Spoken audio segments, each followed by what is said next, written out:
buenas tardes a todos, queridos televidentes. Qué gusto volver a estar acá con ustedes en compañía de mi doctora Camila. Hoy vamos a tener temas muy lindos, muy especiales. Bienvenido, Adrián. A cada uno de ustedes, bienvenidos. Vamos a estar compartiendo nuestro programa Volver a Nacer. Recordemos que Volver a Nacer promueve la oportunidad de conocimiento y conciencia sobre las enfermedades con características adictivas y promueve la recuperación a través de los grupos de apoyo y de los grupos de autoayuda. Mira qué información tan interesante.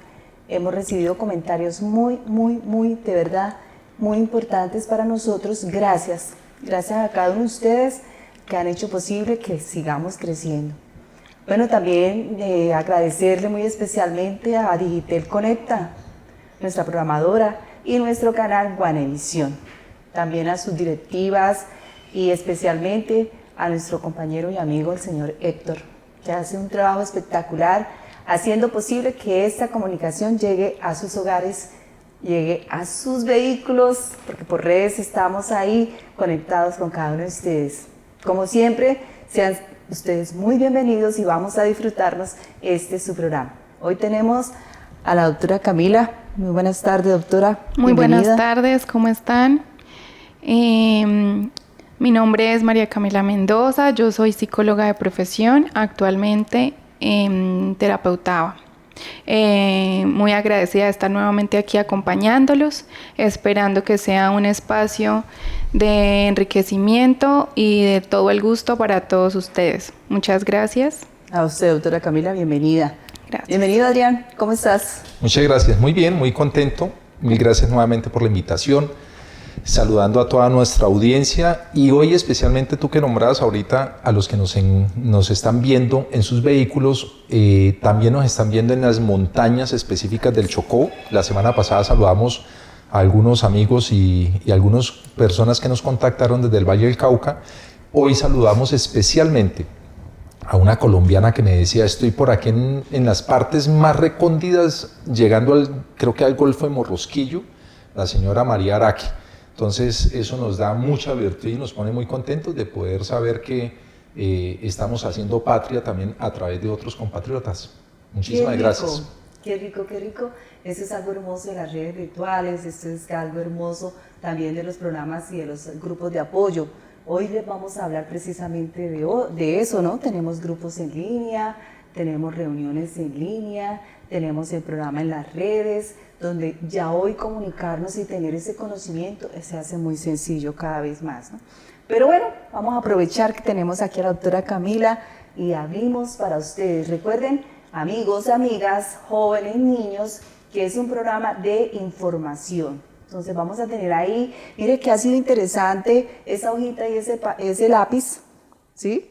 Porque hemos recibido preguntas, hemos recibido sugerencias y hemos recibido bastante material que posiblemente hoy los estemos compartiendo con cada uno de ustedes de cómo el programa ha llegado a sus hogares, ha llegado a su vida, que es lo que nosotros queremos, ¿cierto? Que este conocimiento que compartimos acá, que esta experiencia de años, porque son muchos años que estamos viviendo esto, podamos ayudar a que realmente tomemos conciencia de que podemos vivir una vida sana física, mental y emocionalmente. Doctora, así es. Cuéntenos, hoy nos vas a hablar de lo que es la enfermedad, cómo nos afecta la enfermedad en su parte mecánica, diríamos, ¿cierto? Así es, sí señora, sí. Bueno, el alcoholismo como tal es una enfermedad crónica, grave, progresiva y fatal, asociada inicialmente o especialmente con la incapacidad de controlar el consumo de alcohol debido a una dependencia emocional y física. Esta enfermedad no excluye sexo, edad, raza, religión, rango social. Asimismo, podemos hablar que esta enfermedad viene a partir también de una predisposición genética, ¿no? Que se va desarrollando a medida de que este ser humano se incluye dentro de su dinámica familiar y va teniendo ciertos comportamientos que observa pues de sus familiares y del ejemplo que recibe de ellos, ¿no? De la forma de crianza que recibe de parte de su familia. Asimismo, pues va a ser un ser humano activo y partícipe de la sociedad en la cual pues va a despertar este tipo de personalidad que fue formando durante todo el desarrollo y la etapa de su vida, ¿no? Entonces hablamos de que es una enfermedad física y con una alteración cerebral que viene desarrollando también un componente de tipo mental. Al ser una enfermedad de tipo físico, se despiertan allí un mal llamado alergia alcohólica.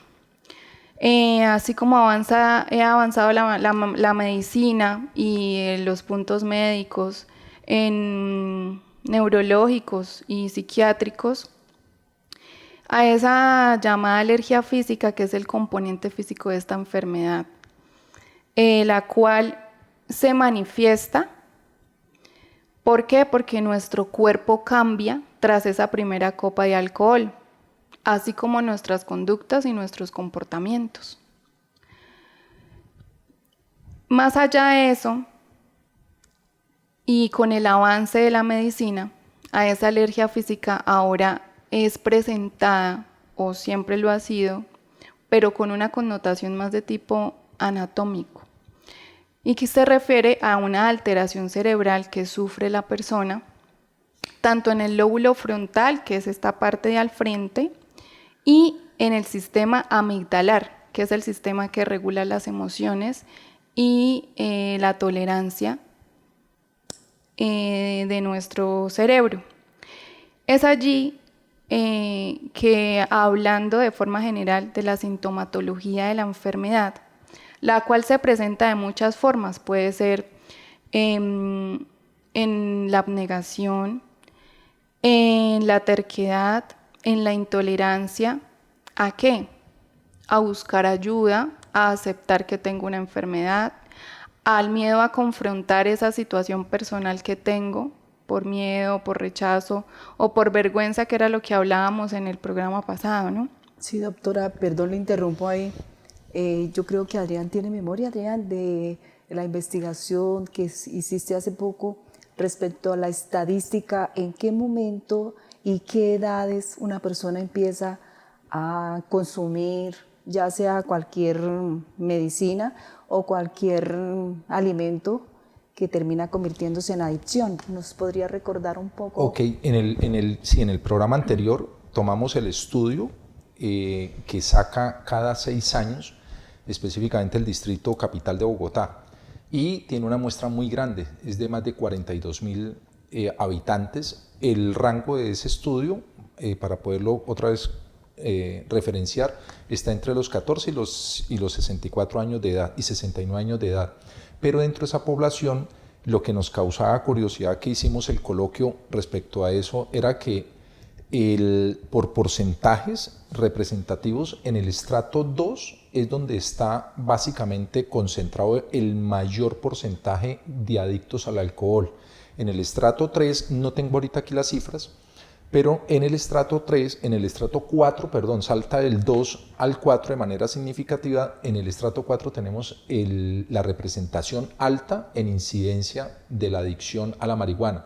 Y en el estrato 5 en Bogotá particularmente está connotado el consumo de cocaína de más alto porcentaje por estratos. Y el estudio fragmenta dos puntos. En los últimos 3 años, una de las preguntas es, ¿en los últimos 3 años usted ha consumido alguna de estas sustancias? Y teníamos una referenciación del 34% que en algún momento lo había consumido. Pero teníamos una incidencia muy alta cuando ya la pregunta se restringía al último año del estudio. Y ahí, personas desde los 14 hasta los 28 años, o sea, juntamos la adolescencia con los jóvenes, que van entre los 18 y 28 años, en ese componente de adolescentes y jóvenes, la cifra significativa, no tanto de consumo, sino de apreciación, es que ese alto porcentaje, casi el 80% de esa población joven, dicen o ellos creen, manifestaron que no, que ellos no consideran que el consumo de esas sustancias les generan algún problema para su vida. Ok, mira qué tan importante, porque es lo que la doctora Camila nos acaba de apreciar, donde dice que ese ejemplo o ese estilo de vida que nosotros traemos, llega un momento, en el caso de las estadísticas, 14 años, que me hace disponible, ¿no? O sea, tiene como la posibilidad, me da todas las herramientas para yo decirle sí a un cigarrillo, decirle sí a un trago, decirle sí a relaciones tóxicas, cualquiera que sea mi tendencia, ¿no?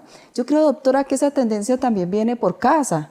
Así es. Si en algún momento el niño ve a sus papás o a sus mamás celebrando, que generalmente, pues yo pienso que la enfermedad más fuerte o el campo mucho más amplio de la adicción está en las bebidas alcohólicas, en el cigarrillo o la marihuana, ¿sí? Puede ser que el niño no haya visto a papá y a mamá fumando marihuana, puede ser, ¿cierto? Pero sí los ha visto tomando, sí los ha visto disfrutando de esa bebida, claro, ¿cierto? Y posiblemente perdiendo el control, que ahí entraría un momento de miedo, de susto, de angustia, pero es un momento ante un tiempo más prolongado, que yo sé que ahorita la doctora nos va a hablar de esa memoria, ¿cierto? Así es. Que nos hace que eso es bonito, que eso es agradable y que chévere. Y como estamos hablando de esa etapa de la adolescencia e infancia, pues es una etapa de no conciencia, donde yo hago las cosas prácticamente por repetir patrones, por querer ser igual a. Doctora, ¿cómo funciona ahí ese proceso a nivel de mente, a nivel de cuerpo? ¿Por qué gente tan joven? Hoy vemos en ISNOR, me puedo dar ese privilegio de estar allí presente y ver niños, 10, 12, 13 años, acompañados de sus padres, algunos, otros ya con problemas más severos a nivel judicial, que son 14 años, ya se hacen responsables penalmente, acompañados de policías o de agentes de la policía, a sus citas con psicología y psiquiatría. Así es, sí. ¿Por qué pasa eso? O sea, ¿qué está pasando en nuestro medio social? Exactamente, sí. Y lo que decíamos es que claramente todo viene desde un ámbito familiar, desde normalizar tanto estos comportamientos y estas conductas adictivas que no nos percatamos como adultos que haya o no la presencia de un niño. Y mientras este se desarrolla en un ámbito donde sus padres o sus familiares consumen o toman de manera normal, este niño lo ve también a sí mismo normal. Y en el momento en que prueba la primera copa o una gota, claramente lo que siente pues es relajación. De todas maneras, el alcohol pues da un efecto inhibidor en el cerebro, entonces lo que ocasiona que nos relajemos tanto y vivamos esa sensación placentera mientras estamos bajo una bebida embriagante. Entonces, ¿qué hacemos? ¿Qué hace el cerebro?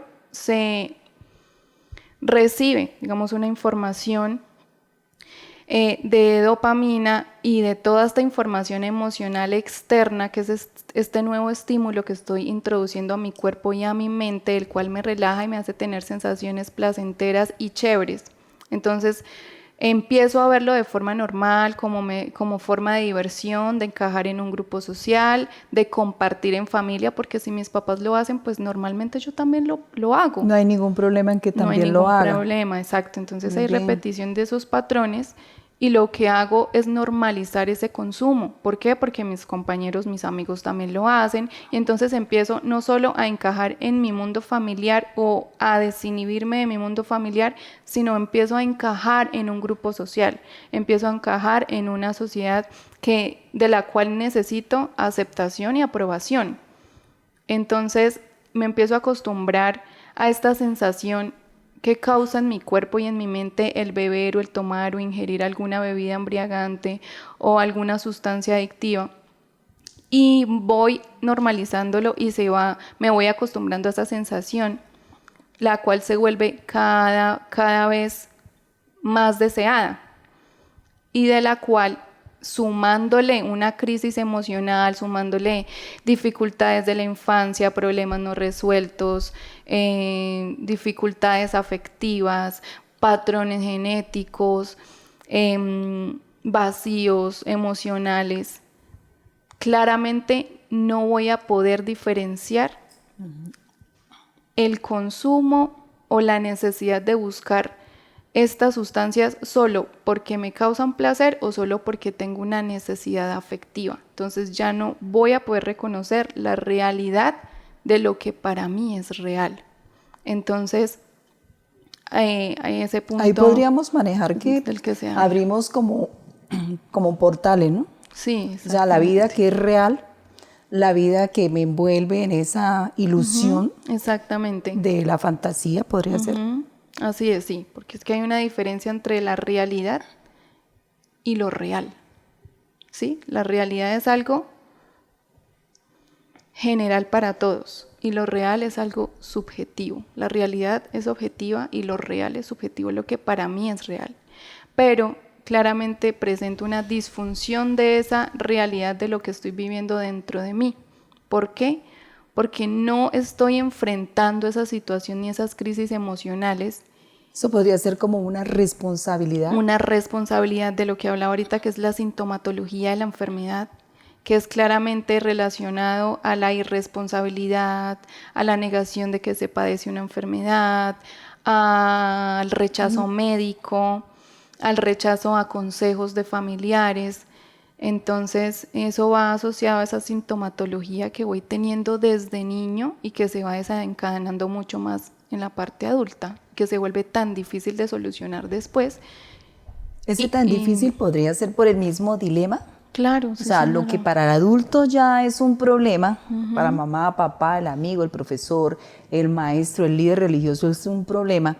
Exacto. Para el niño o para el joven o para el adolescente es normal. Es normal, exactamente. ¿Pero qué tiene de malo que yo me fume una pipa? Exacto. Si me hace sentir bien, estoy contento, me gusta, me hace ir mejor en el colegio, Exacto. me relaciono mejor con mis amigos. Empieza a justificar ese consumo por cosas secundarias de las cuales totalmente pues no tiene uno ni el control ni la visualización de las consecuencias que puede tener ese consumo. Esas consecuencias, ¿por qué se dan? Porque si el momento es tan chévere, ¿sí? Y aparentemente yo estoy bien, un chico de adolescente o un joven, ¿de qué padece? Exactamente. Ellos mismos dicen, pero es que enfermo ¿de qué? De que si estoy no más me duele joven nada, que nunca. Yo soy feliz, me va bien en todo.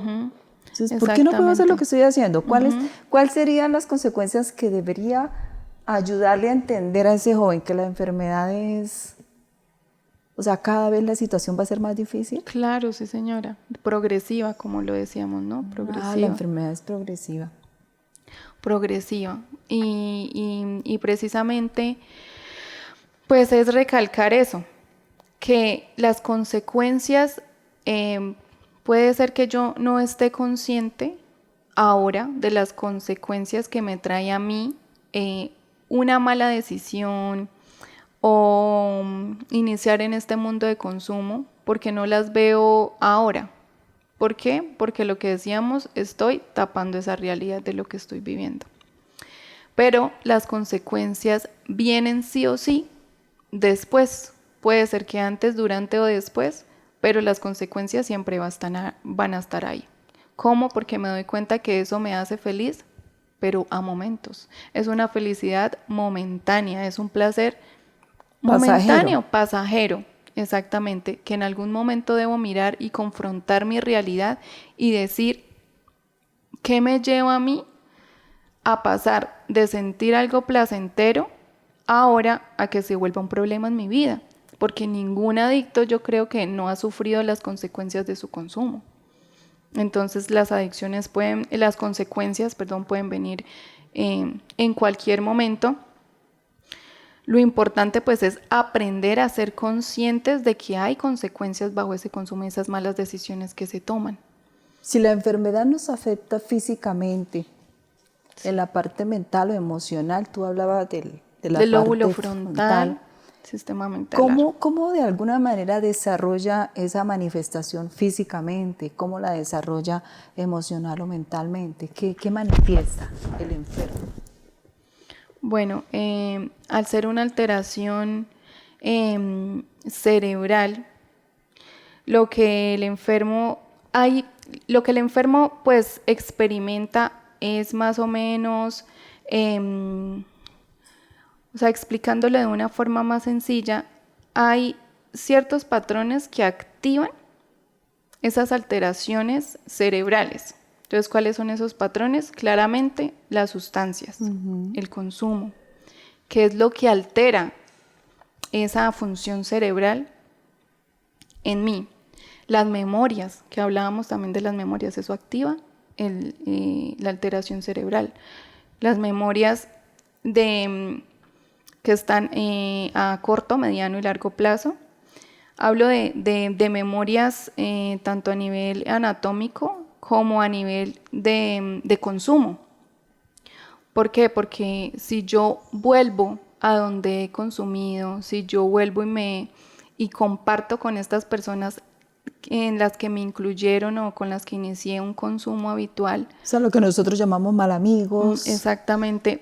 O sitios de la muerte. Exactamente. Si yo vuelvo allá, si yo tengo ese contacto, posiblemente pueda estar. Porque mi mente tiene una memoria de que fui allí donde fui salvado, entre comillas, donde fui aceptado, donde fui feliz, donde fui comprendido, donde tuve momentos placenteros, donde me desinhibí de mi realidad. Entonces, al encontrar una solución en pro de esa recuperación, se deben evitar o trabajar esas memorias, que es de que el cerebro automáticamente se vea otra vez sumergido en ese mundo o en esos ambientes, exactamente, donde se exponía la persona, totalmente. Eso es. Y otra cosa que altera claramente las funciones cerebrales es la crisis emocional. La crisis emocional también es una situación crisis emocional cuando perdemos el trabajo, cuando nos regañan en la casa, total. Cuando estamos perdiendo el semestre. Exacto. Total. O cuando me castigan. Crisis emocional es cuando me quitan lo que más me gusta. Totalmente, una crisis emocional es ocasionada por cualquier situación y depende de mi nivel de tolerancia, ¿no? Doctora Camila, ¿una sensación extrema de alegría, de emoción también puede ser una crisis emocional? Claro, ¿verdad? totalmente, porque si no sé manejar esa situación, eso es lo que me puede llevar otra vez a mí a sentir ese deseo imperioso por consumir, o por beber, o por ingerir la primera copa. Entonces estoy demasiado feliz, me gané la lotería y con esa plata puedo iniciar nuevamente el consumo, reactivar el consumo y no evitar esa primera copa o ese deseo imperioso que tenía muy guardado allá en el fondo y puedo terminar otra vez en lo mismo. Otra vez en lo mismo, incluso peor. Entonces esas emociones tanto positivas como negativas, porque no son ni malas ni buenas, todas las emociones son necesarias para el funcionamiento cerebral y la regulación emocional. Pero sí se debe tener una gestión emocional adecuada, y más cuando padecemos de una enfermedad física y mental, como es el caso del alcoholismo, la drogadicción, donde el manejo de las enfermedades es fundamental para la toma de decisiones. Entonces una mala emoción, una emoción negativa, me puede llevar a mí a tomar esa decisión de ingesta. En los textos que tenemos nosotros como guía dentro del manejo de las enfermedades con características adictivas, pues Volver a Nacer se ha vuelto como investigadora, escudriña mucho esta parte de la hipersensibilidad. Así es.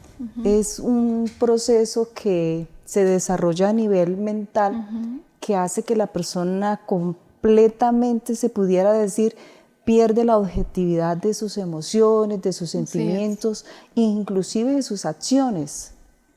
Así es, sí, señora. ¿Eso sucede por lo mismo que nos explicaba de la parte frontal? Claro, porque hay una alteración en las funciones cerebrales 2, porque está el componente físico, y ese componente físico viene acompañado de una obsesión mental, que al ingerir o al iniciar este consumo me conlleva a mí a desarrollar una compulsión.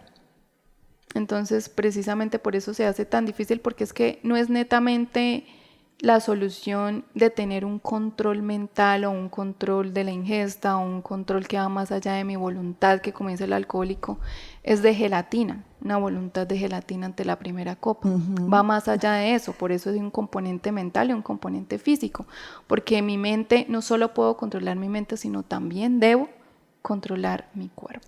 ¿Podríamos decir, doctora, que la obsesión es un pensamiento o una idea persistente? Intrusiva. O sea, está ahí, campanea, vamos a tomar, vamos a llamar a Pepito, a Juanita, totalmente. Todos vamos los estímulos externos, especialmente los emocionales, son los que nos llevan a eso. A que la mente retome esos pensamientos. A esas memorias. Okay, a esas memorias de consumo. Excelente. ¿Cómo se trabaja, Adrián, este proceso en la parte de los grupos de apoyo, los grupos de autoayuda? Yo tengo entendido que los grupos de apoyo pues, son aquellos que tienen internamiento, que los internan allá, familiar, a alguien, y los mantienen como en una etapa de desintoxicación, porque pues, no les permiten el consumo, sea de alcohol, de droga, cigarrillos, allá no les permiten ningún consumo, más bien tengo entendido que les hacen una especie de terapia. Y los grupos de autoayuda, que son los grupos especialmente Alcohólicos Anónimos, Al-Anon, Alatín, creo que Narcóticos, CODAP también tiene. Ellos tienen una parte que es hacer las reuniones de grupo. ¿Cómo funciona eso ahí, Ariel?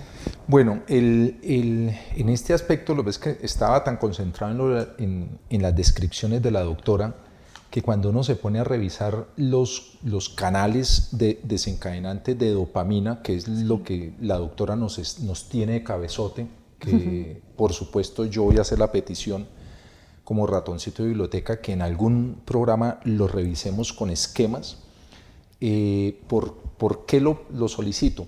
Porque mientras la doctora nos daba esa luz bastante técnica, estaba recordando y hacía un símil de que hace unas 3 o 4 décadas atrás nuestros padres y nuestros abuelos eran mucho más, no prudentes, eran como más disimulados, más reservados en sus acciones. Yo recuerdo que mi abuelo se iba a las 4, 5, 7 cuadras a tomar con sus compañeros pensionados y como que guardaban cierto nivel púdico para que por lo menos su familia y sus vecinos de cuadra no los vieran. ¿Por qué presento ese elemento para llegar a los grupos de apoyo? Porque así como hace 30 o 40 años había en nuestros vecindarios, quizá yo recuerdo que de niño... Mira, Ariel, perdón que te interrumpa, hay un pedacito que me llama mucho la atención también, es que hoy día, ¿no? Hoy día papá no llega a las 6, no llega a las 7, o papá salió después de las 7, y muchas veces las mamitas cometen un gravísimo error, es coger los niños, ve a ver para dónde fue su papá, vayan a ver qué está haciendo, mire que se fue, y para dónde, ¿sí? Antes, ¿cómo era, Adrián? Va y busca a su abuelo y tráigalo. No, eso era una pero cosa... la mamá que le decía a los niños, mi papá se fue, sí, ¿y para dónde? Ya viene. O sea, las mamás eran también un poco más reservadas en proteger a sus hijos, sabiendo pues que de pronto ya sí sabía para dónde se había ido.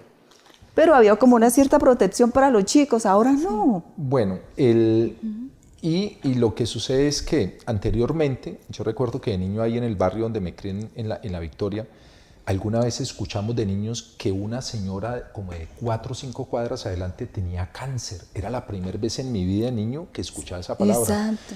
Y si no nos fuimos, por lo menos unos 25 o 30 chinos de la cuadra a las 6:30, 7 de la noche, ya estaba oscureciendo, a buscar dónde era que esa señora tenía cáncer, porque para nosotros era demasiado sorpresa, pero también para nosotros era sorpresa, pero hace 50 años ya empezábamos, bueno, yo era muy niño, ya empezamos también a generar mucha intriga sobre el borrachito de la cuadra. Y entonces nos decían, llegaba un compañerito a las 5 de la tarde y decía, el borrachito está en tal tienda. Y nosotros nos íbamos en procesión 7, 8, 15 a ver el borrachito que estaba en tal tienda. O sea, la incidencia social de la aparición de la adicción, hablo de 40 años, en mi barrio no era tan alta. Tuve oportunidad esta semana de entrevistarme con la directora del programa de atención universitaria de una universidad de aquí de Bucaramanga y me decía, Adrián, la incidencia que tenemos aquí en la universidad a ella le está preocupando.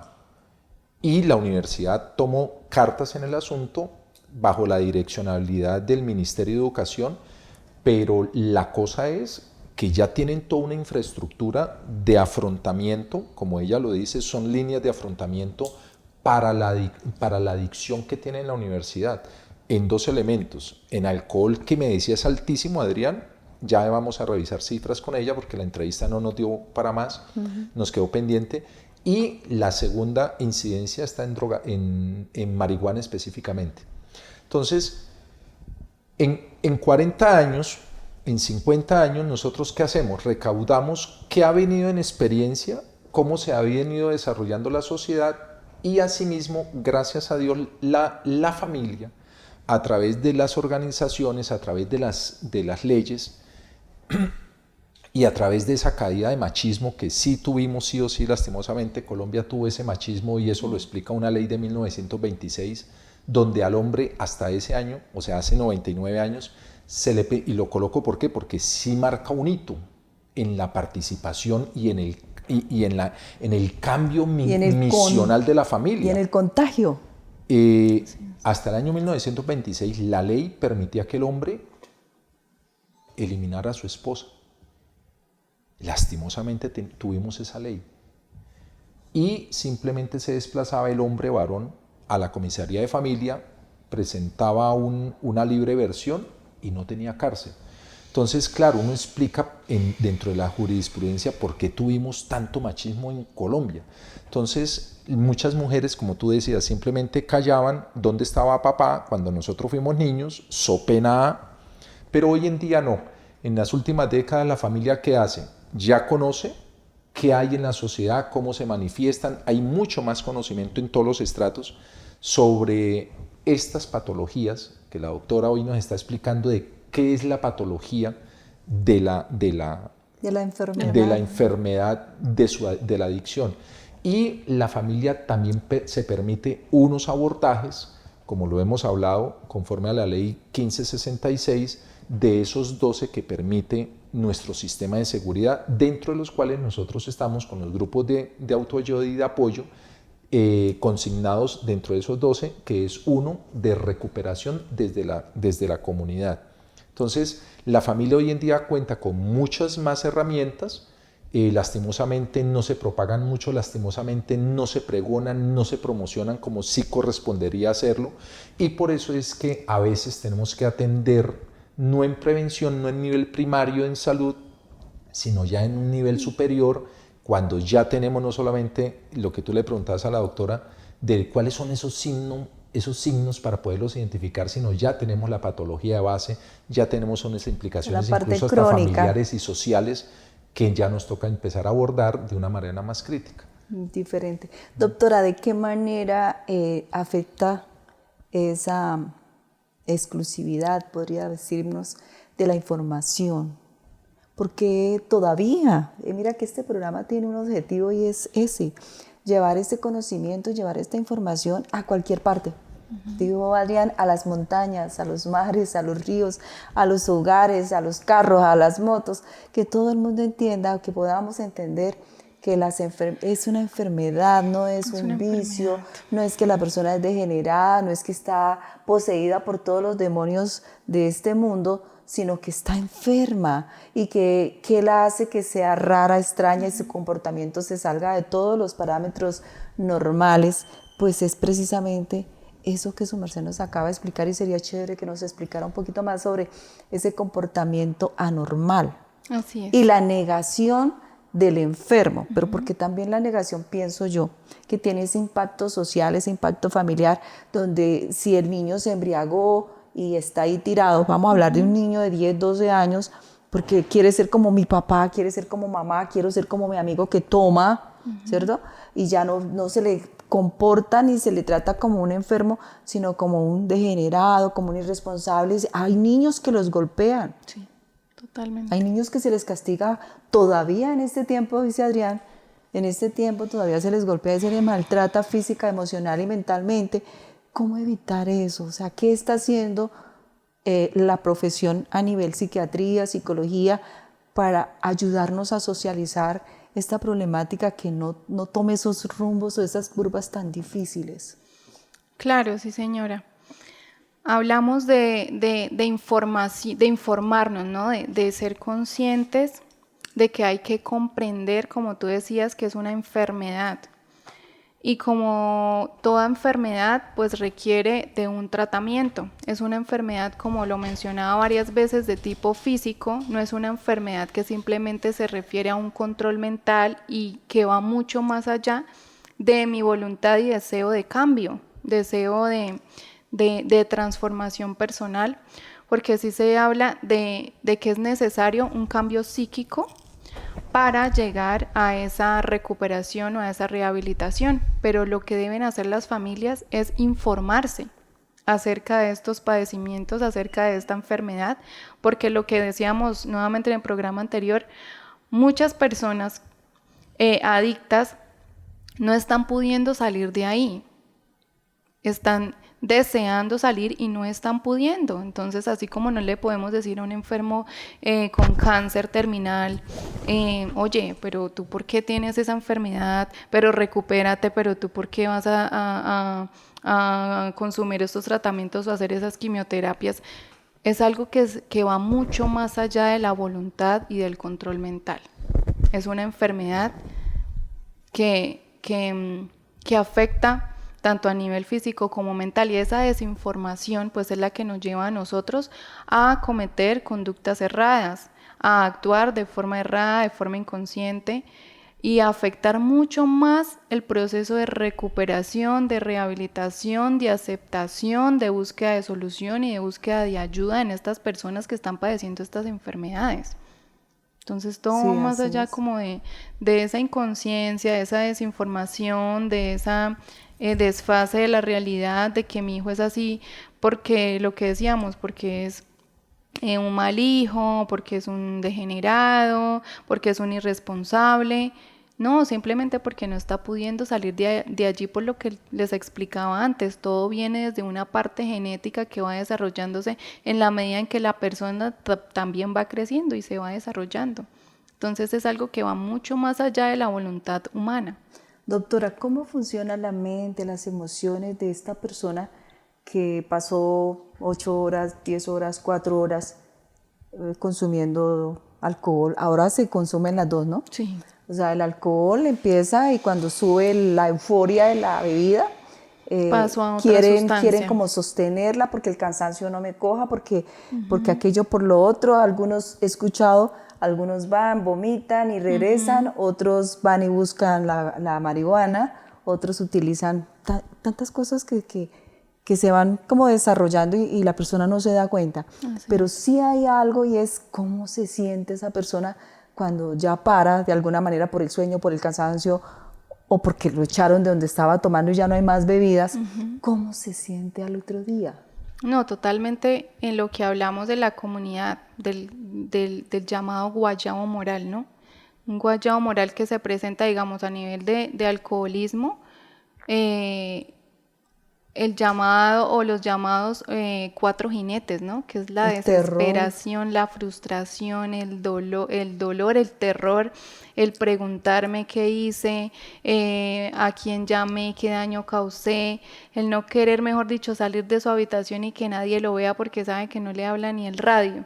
¿Qué es lo que sucede en esa mente cuando hablamos de lagunas mentales? Exactamente.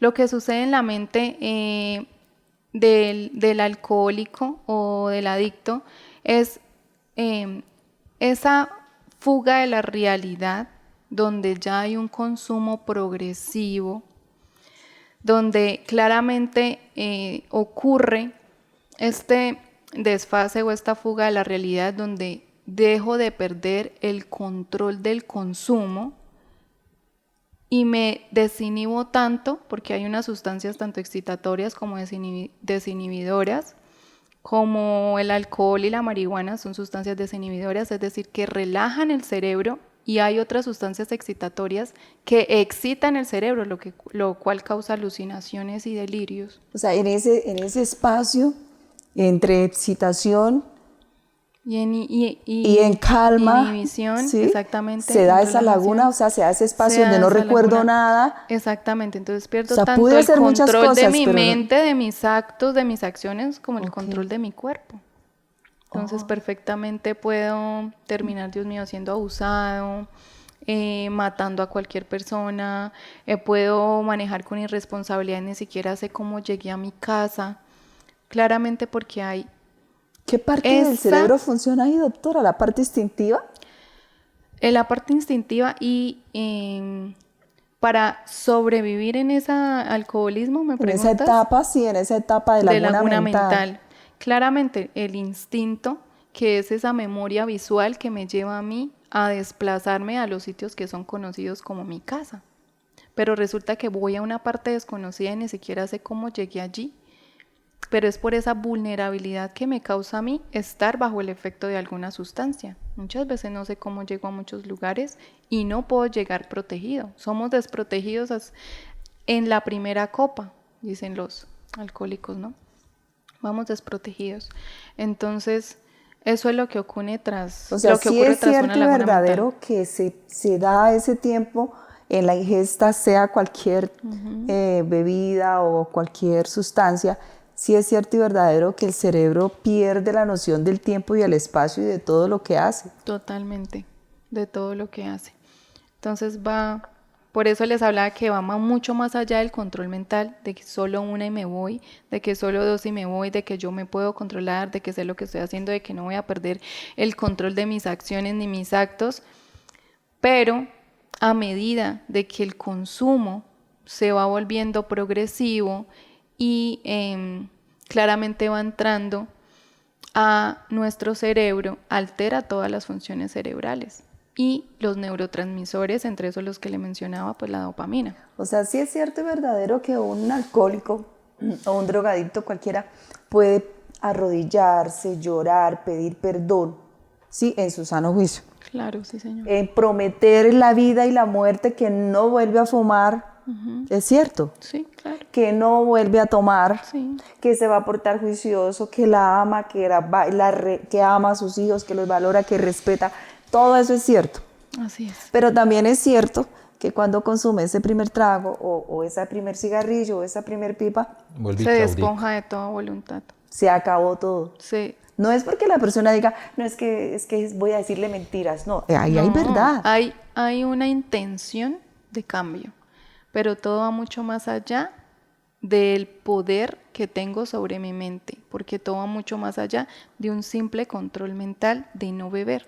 ¿Por qué? Porque hay un deseo imperioso que se desarrolló en mí por ese consumo y por esa sustancia, O sea, esa del cual yo no tengo poder de decisión. Exacto, o sea, sí es cierto y verdadero que la sustancia es el amo y señor de la persona que la consume. Adrián. Totalmente. Bueno, hoy ha hecho la doctora un énfasis tremendo y me sorprende porque la hemos escuchado repetir el nivel mental. Aquí es donde está la lucha. Sí. Y yo creo que si traemos desde pedagogos sencillos de niños hasta los últimos subespecialistas, porque ya salió una subespecialidad de la carrera, la doctora, algo así que se llama la psiconeuroinmunoepigenética. Sí. Y ellos son especializados en poder determinar y estudiar cómo se desarrollan los comportamientos y cómo se explican y cómo cambian los comportamientos con todas estas cantidades de sustancias que hay en el cerebro. Por supuesto, la ruta de la dopamina, que eso es una belleza cuando uno se lo explica un especialista. Y hago un énfasis, hay que revisar esa ruta, doctora, porque usted está muy familiarizada con ella, y la ruta nos especifica cómo es el comportamiento a nivel bioquímico y cómo se presentan esas alteraciones, las lagunas que tú estabas preguntando, Marian, hasta el punto de que sí afectan. Claro. Mucha alegoría y sobre todo la toma de decisiones en nuestro lóbulo frontal. A mí me gusta mucho ese término del control mental. ¿Por qué? Porque yo refiero literatura permanentemente y en la carta de Romanos 12:2, lo citábamos en el segundo programa, dice, da casi como un parámetro, pero lo dice muy claro. Yo lo he revisado en libros de psicología y no lo he podido encontrar, y alguna vez le busqué algo a Margarita Yourcenar y tampoco la logré, pero en Romanos 12:2 dice, transformen su mente, su manera de pensar, dice otras versiones, mediante, dice, ¿cómo se puede transformar la mente? Entonces dice, mediante la renovación. Renovación es poner algo nuevo, que antes no era nuevo. Mediante la renovación de su manera de pensar. O sea, definitivamente eso es acá. Entonces yo decía, pero ¿cómo se hace en la práctica? Entonces me salgo un poquito de los grupos de apoyo que tenemos arriba en Ritoque y lo coloco en la connotación de la iglesia. Allá hay una paráfrasis y decimos, atienda esa palabra.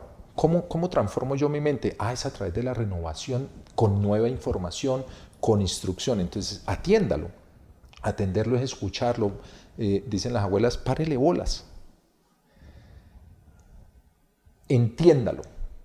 Hola, ¿qué me quiere decir eso? ¿Eso cómo es? ¿Cómo así que la doctora está diciendo que sí que es en la mente? Compréndalo. La doctora volvió a decir esto. Eso sí, Entonces yo empiezo a comprender el fenómeno.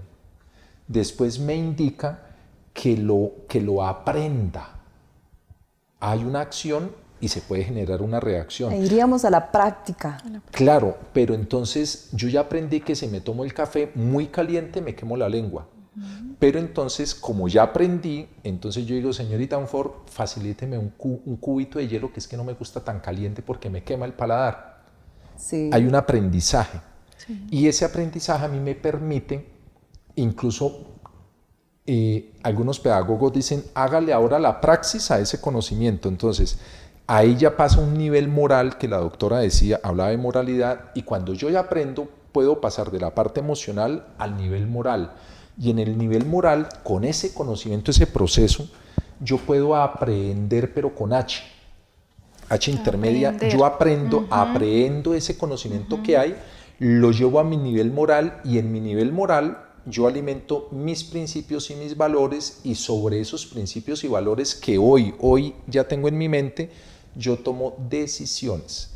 Y mi decisión de vida es que si he estado enfermo, es que si esos elementos, esos comportamientos que he tenido me hacen daño, me han impactado mi familia, mis hijos, mi labor, me han impactado mis relaciones, aprendiendo con H en un nivel moral, yo tomo mejores decisiones y puedo volver a reiniciar mi vida fracturada, quebrada, con mis defectos, con mis falencias, con pecados, todo el nombre que usted le quiera colocar, con mis defectos de carácter, con mis crisis, pero porque estoy tomando un nuevo conocimiento, como tú decías, práctico, porque el conocimiento si no se aplica no sirve.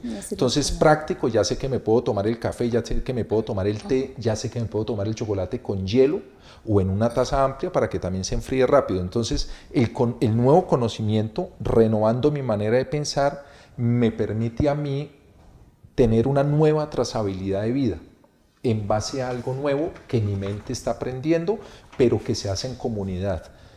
Exactamente, eso es lo que nosotros queremos transmitir a toda nuestra teleaudiencia. No es pretender que esta persona que lleva no sé cuántos años, porque solo la persona y Dios, a veces ni la persona sabe, porque se le perdió el norte. ¿Cuándo empecé yo a que mi vida se convirtiera en esta locura? La persona a veces pierde esa memoria también, no la recuerda, y es normal por la enfermedad misma. Claro. Entonces, cuando nosotros tomamos conciencia de que aquí tengo una posibilidad para mejorar una situación como es esa vida ingobernable de enfermo, ya sabemos que no es miserable, que no es ese monstruo. Sin embargo, cuando nosotros llegamos a una comunidad que es tan importante, que es la que representa o que es la que está ahí como grupo de apoyo o grupo de autoayuda, es lo que encontramos, ese sustituto, lo mismo que dice Adrián, su iglesia, su grupo espiritual, su grupo religioso, ¿sí? Es echarle mano, dicen por ahí también, ¿no? Claro, total. Es echarle mano a ese espacio que es diferente y casi que contrario, porque aquí yo voy a practicar muchas cosas que aquí no practico, pero que si vamos a mirar, esto me puede sustituir, ese amigo, ese compañero de grupo, ¿sí? Esa experiencia de grupo es nueva, Y que completamente son nueva. encuentros gratos. Exacto, pero es que ¿qué va a hacer? ¿Qué va a hacer? ¿Qué va a reemplazar? Allá también era grato. En mi inconsciencia de vida ingobernable también era grato ir allá, encontrarme con el parcero, con el compinche que me decía, bienvenido, ¿qué hay que hacer? Vamos a hacer, ¿sí? Sí. Allá también era grato, pero ese grato ahora ya no es, porque mi conciencia ya empezó a tomar otro orden de ideas. Pero ¿quién me ayuda a encontrar esa primera idea nueva? Tiene que ser un familiar, tiene que ser una información, tiene que ser, dicen los del grupo de autoayuda, que tiene que ser un poder superior. Y la gracia, tiene que darse la gracia para que la mente de esa persona enferma y confundida, que eso es bueno y que eso lo hace feliz, entienda que no, que es aquí este sí le va a dar esa Lo que decía la doctora, no es real. No es real, o sea, Le maneja una realidad, pero no es real. Es subjetiva, es conforme al momento. Pero en ese tiempo que yo quería terminar con esto, doctora, regálenos ese pedacito. Cuando una persona acaba de salir de su crisis de consumo, ¿sí?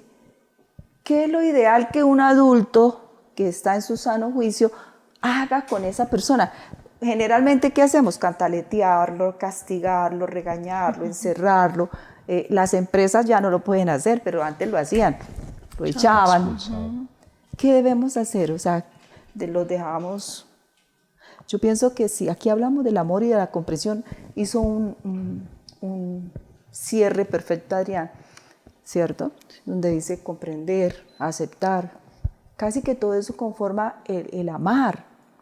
Entonces, ahí yo qué debo hacer como adulto, como amigo, o como la persona que quiero que esa persona salga de ese medio ambiente tóxico, pero que para él es feliz, que para él es bueno, y pase a este otro ambiente que para él es desconocido completamente, pero que sabemos que le va a dar una mejor vida, que es más real, que lo haga feliz. Dentro de ese orden de ideas, ¿es mejor callar? ¿Es mejor servir? ¿Es mejor atenderle? ¿Es mejor escucharle? ¿Es mejor decir, ven, hablemos? Así es. Si bien es cierto de que existe un fondo, ¿no?, para cualquier adicto y alcohólico, y a veces las familias esperan que esa persona toque fondo, ¿no? Como hasta que no se estrelle con la realidad, pues él solito buscará ayuda o le dará importancia a buscar la ayuda. Pero en lo que compete a nosotros como familiares, comprender, informarnos y ser empáticos con la enfermedad que nuestro familiar padece, es donde nos vamos a dar cuenta de la importancia de abordarlo hacia una solución, hacia una salida, hacia un apoyo que tenemos o que necesita cualquier adicto. Es una red de apoyo inicial de tipo familiar. 2, ayudarlo a dirigirse a encontrar esa salida de una solución, porque hay solución. Y 3, pues acompañarlo en ese proceso de recuperación y de rehabilitación, claramente. También aquí hablando de los grupos de apoyo, que también los hay dirigidos a las familias y a los hijos, ¿no?, que son Al-Anon y Al-Anon, y hablamos precisamente haciendo un cierre general de la importancia de una recuperación integral, ¿no?, iniciando con esa red de apoyo familiar, siguiendo con esa terapia individual y terapia de grupo, que es esa misma llamada anteriormente psicología moral. Pues doctora, el tiempo se nos acabó. Sí. Y dejamos la puerta abierta para compartir la solución.